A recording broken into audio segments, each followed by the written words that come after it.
Happy Halloween, everybody! It's the perfect time of year to play scary games, and what could be scarier than Nintendo? Well, a lot of things really, but Eternal Darkness Sanity's Requiem does its part. It was released in 2002 by Silicon Knights and was originally supposed to be on the N64, but it was pushed onto the GameCube instead. I discovered this after I started playing Resi 4 for the first time and wanted to play more scary games, but the GameCube was all I had. So without further ado, let's dive right in. Eternal Darkness is a psychological horror game that revolves around Alex Roivas, who is called to Rhode Island to identify the body of her dead grandfather. She soon discovers her grandfather was part of something far bigger and begins to investigate. The game is played in a third-person perspective, with the camera really doing whatever it wants, changing from fixed angle to following the character. Investigating different items and areas will usually give you a little blurb about it in really good detail, almost like you're reading a book passage. Against the many horrors you encounter, you fight back with both melee weapons and ranged weapons. Your health is shown through a red bar on the pause menu. Magic is shown through a blue bar. You can only use magic when a character is in possession of the Tome of Eternal Darkness, a magical book filled with spells and past accounts of those who've held it. Throughout the game, you discover different spells, ruins, and circles of power which are all needed to cast a spell. Each spell can use a different alignment, which can change what happens when you cast it. Like if you cast Recover with red, you'll gain health, as opposed to if you were to cast it with blue and you get magic. As you read through the tome's chapters, Alex learns the different spells that her predecessors have discovered. Monsters you encounter have a rock, paper, scissors kind of relationship amongst themselves. This is incorporated into several different puzzles and spell choice when fighting enemies. Now, if you've ever heard of this game, you know it as the game with the sanity meter. This concept was patented by Nintendo and then never again touched. Needless to say, no one is happy about it. Sanity is measured by a green bar and affects how you see the game. The usual way a character will lose their sanity is when a monster sees them. After you knock them down, you can finish them, causing some of your sanity to regain. In many cases, you can lose much more sanity than can be recovered this way. The one way you know your sanity is decreasing is that the camera begins to skew. That and hearing voices and other noises. As you continue down this path of madness, other things will happen, such as walls will bleed, rooms will turn upside down, you may shrink as you enter a new room, you may sink through the floor as you enter a new room, your head or body may explode after you enter a new room. The game may begin to screw with the volume controls on your TV. You may encounter the blue screen of death. You may even get your game cut short just to tell you to wait for the sequel to come out. Just kidding, the sequel got cancelled. Pictures will also become more morbid and unsettling, and some descriptions or conversations will also take a dark turn. The effects usually get weirder the lower your sanity gets, including those fourth wall breaking events which really have made me panic in the past. Once your sanity has hit rock bottom, enemies seeing you will result in health loss instead. Each time Alex reads a different chapter in the tome, her sanity decreases, but you're never really shown it directly. Because it's usually early in the game before you learn this, and Alex is still exploring, something like this is bound to happen without you expecting it. Now, the past few games I've talked about, I've mentioned everything plot-related in them, because they didn't really have much plot to speak of, and didn't require spoilers. Having said that, there! Hey, can't kill me. Like I mentioned earlier, Alex's grandfather is killed and she's called to Rhode Island to identify the corpse. She then takes it into her own hands to find out what happened. After 2 surprisingly uneventful weeks of just standing in the foyer, she discovers the Tome of Eternal Darkness, a book which contains dark powers and the past accounts of everyone else who's ever held it. Chapters are hidden throughout the house. As each chapter ends, you use the knowledge from the previous chapter to locate the next one that'll lead Alex closer to the truth. The first to get involved is a Roman centurion, Pius Augustus, who is led into a mysterious temple by voices. Pius treks through the underground city, solving puzzles and fighting the undead. Pius is the only character whose sanity doesn't decrease as enemies see him. He eventually finds a room filled with 3 different artifacts and claims one, transforming himself into a lich and a slave to the ancient whose artifact he touched. The ancients are several all-powerful entities who reside in a different plane of existence.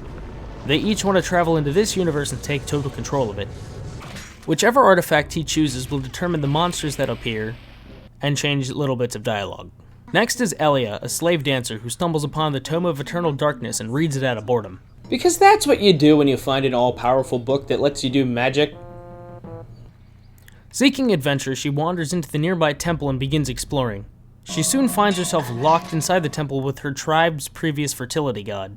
that god is really the ancient Mantarok who is bound to the earth and can't stop Pius from summoning his ancient. Elia is chosen to keep Mantarok's essence and is then killed by Pius for her lack of cooperation.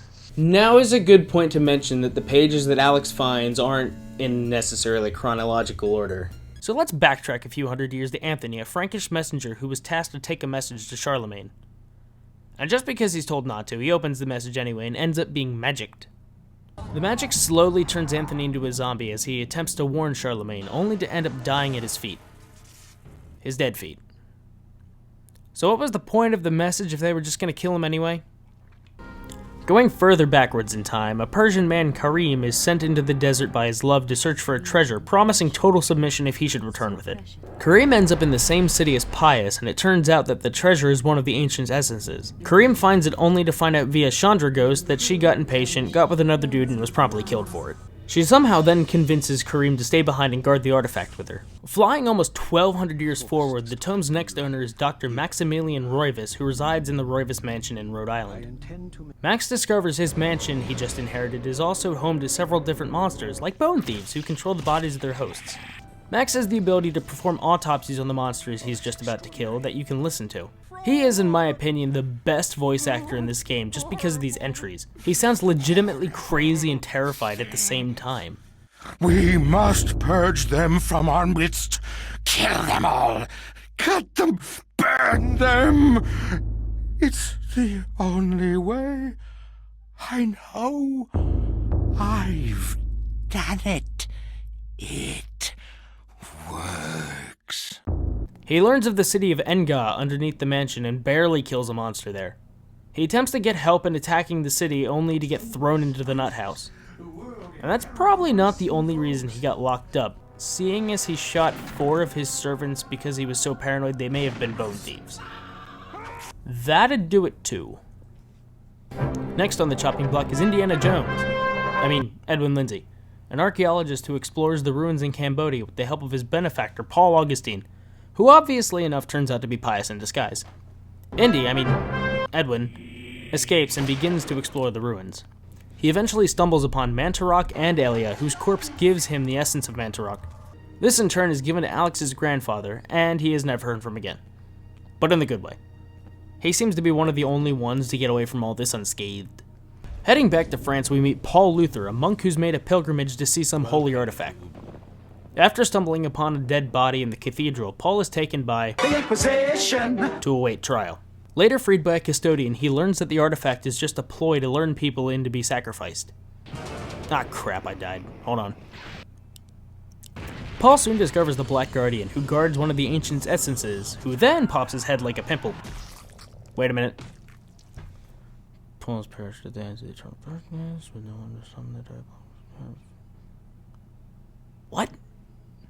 Ignoring that, we move a few years forward to find Roberto Bianchi, an Italian architect who was captured while he's abroad in another country. He's forced to help construct the Pillar of Flesh, which is a large tower made of people, by surveying the foundations in these ruins. Not again. Anyway, after informing Pius, who was leading this arts and crafts project, that it's filled with demons and the building here would be insane, he gets added to the list of materials needed to complete the tower. Wait. I'm detecting a pattern here. Flipping forward to World War I, we find field reporter Peter Jacob staying at the Oubliette Cathedral. You know, that church filled with the exact opposite things a church is meant to have. The cathedral's been turned into a hospital, and Peter notices a nurse carrying away a still-living patient and decides to investigate. He travels downward into the building and finds the Black Guardian, which he fights and kills. I'm gonna pause from the story for a little bit to complain about this boss fight. Unless you know what you're doing, this can take upwards of 45 minutes to both learn and beat, so I'll save you the trouble. First, the only attack you'll need is Magic Blast. Second, the fight is in 3 stages. First, you dodge attacks and use magic when it begins to glow. 3 times with the simplest attack works. Second stage, summons zombies which you don't want to kill. When the third one gets summoned, fire the magic. 3 more times should do it. Lastly, you run around in circles until it glows. 3 more blasts. After it falls back down into its hole, Peter collects the artifact and gives it to Edward many years later. He also seems to live happily ever after. Next is Edward himself, who is led to the book by Max's ghost. Immediately after, a vampire-esque beast attacks Edward's servants. Edward kills it and travels to the ruins of Enga, where he launches a giant dispel magic to kill the forces of... Insert ancient's name here. And it died again. Wait for it. For God's sake, some of these guys' stories just end with them getting killed anyway, so why make it matter here? Regardless, we know what happens next. A monster goes and kills him. Lastly is Michael Edwards, a manly Canadian firefighter whose job it is to put out oil fires after the Gulf War. One large boom later leaves him trapped all alone next to the Pillar of Flesh. Roberto's ghost gives him the ancient's essence he found, and Mike goes on his way. You know how I called Edwin Indiana Jones? Well, the next puzzle kind of shifts that name a little bit.